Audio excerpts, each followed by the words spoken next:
This happened 3 years ago when I was traveling for work. My company booked me into a small business hotel just outside Chicago. It wasn't fancy, but it looked clean. 4 floors, long, quiet hallways. The kind of place that feels empty even when it isn't. I checked in around 9 p.m.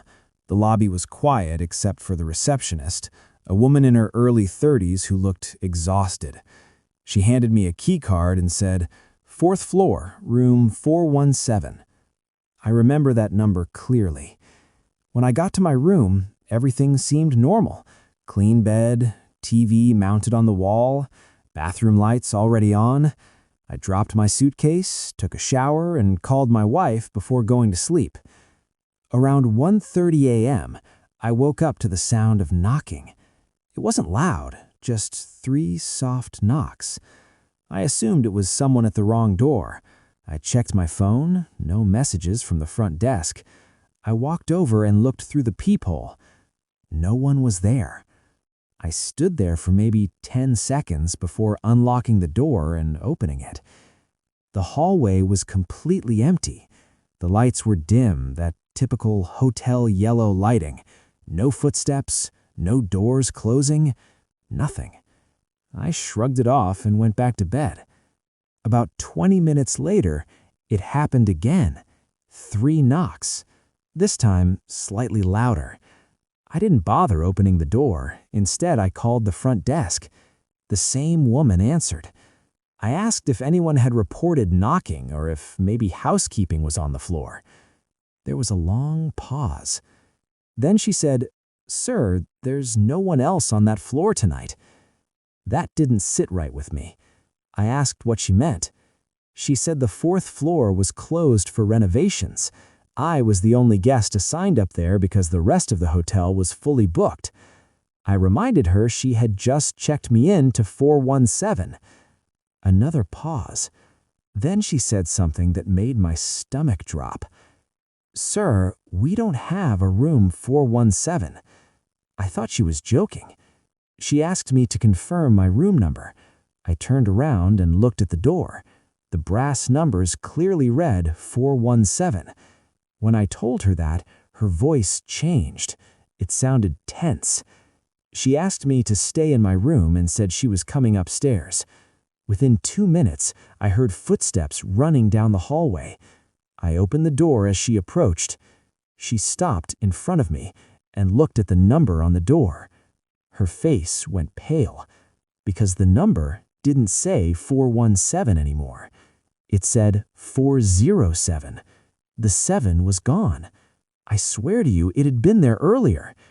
She apologized and said there must have been a mistake in the booking system. She walked me down to the lobby to recheck the reservation. On her computer, I was assigned to 407. There was no record of a 417 ever existing on the 4th floor. I didn't sleep the rest of that night. The next morning, before I checked out, I went back up to look at the door one more time. It said 407, but on the floor, right below the door frame, I noticed a small brass screw lying on the carpet, like something had fallen off. I used to work night shifts at a roadside hotel in Arizona. It wasn't a big chain, just a 2-story motel off the highway. We mostly got truck drivers and road trippers. One night, around 2 a.m., a man walked into the lobby asking for a room. He looked normal, mid-40s, clean clothes, calm voice. I checked him in and gave him room 214. He paid cash. About an hour later, the phone rang. It was coming from 214. When I answered, I heard heavy breathing. I said hello 3 times. No response. Just breathing. Then the line went dead. I tried calling the room back. No answer. I figured maybe the guy was messing with me. It happens sometimes during night shifts. But about 10 minutes later, a couple staying in room 210 came down to the lobby. They looked shaken. They told me someone had been trying to open their door.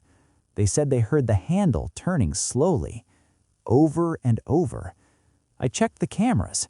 The hallway camera outside 210 showed nothing unusual. No one walking by, no one near their door. I walked up to the second floor to check things myself.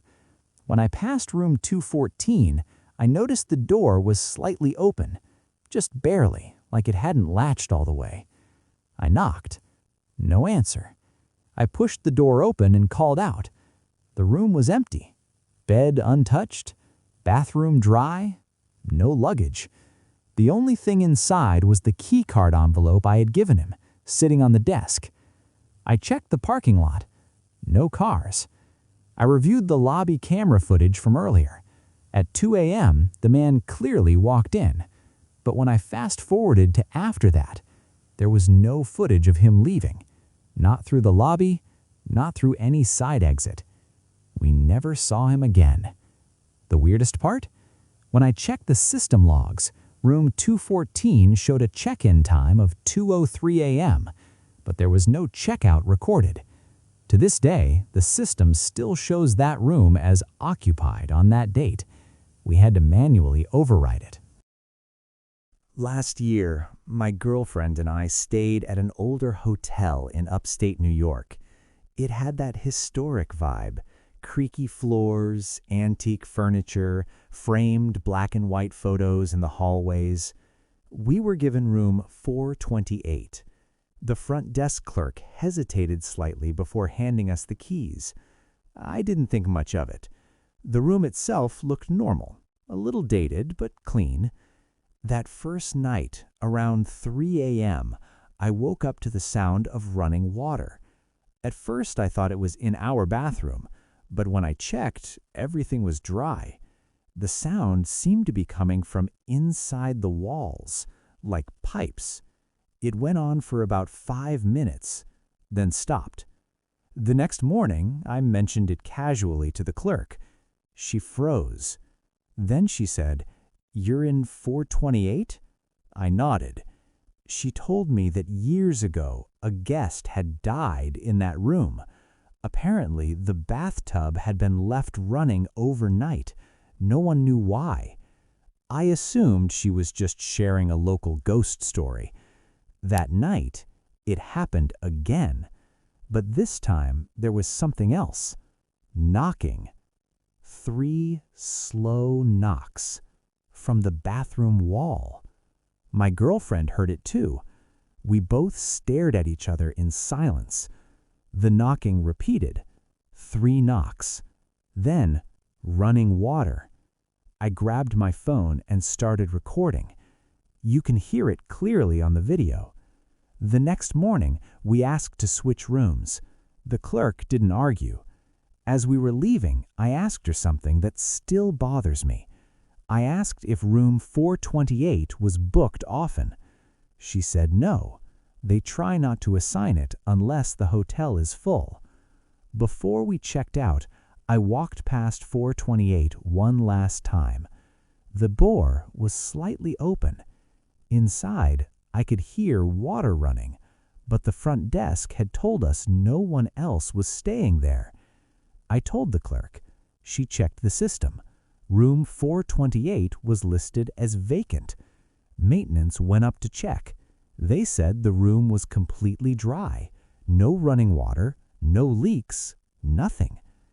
But that same night at 3:07 a.m., I received a notification on my phone. The video I recorded had corrupted. It wouldn't play. The audio file was gone. The only thing left was a thumbnail image, a blurry shot of the bathroom door, and in the reflection of the mirror, there looked like someone standing behind me. I don't know if these things have explanations. Maybe there's always a logical reason.